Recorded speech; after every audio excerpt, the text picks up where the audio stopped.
Welcome to PartsHnC. Today we're talking about the cost of replacing your AC's evaporator coil. If your AC isn't cooling properly, this could be the problem.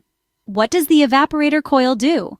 The evaporator coil absorbs heat from the air, helping your AC cool your home efficiently. If it breaks, your system won't perform properly.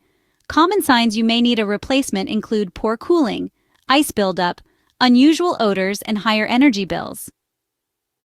Typical replacement costs you should expect. Replacing the evaporator coil can cost between $600 and $2,500, depending on your system's size and complexity. Smaller systems might cost $600 to $1,000.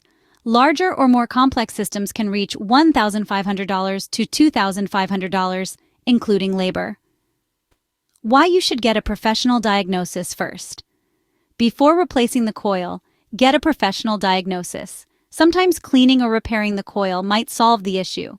Benefits of replacing the coil. Replacing a worn-out coil can improve your AC's efficiency and help it last longer, saving you money over time. At PartsHnC, we offer a wide range of high-quality HVAC components, including evaporator coils, air conditioning units, furnaces, and more to keep your system running smoothly.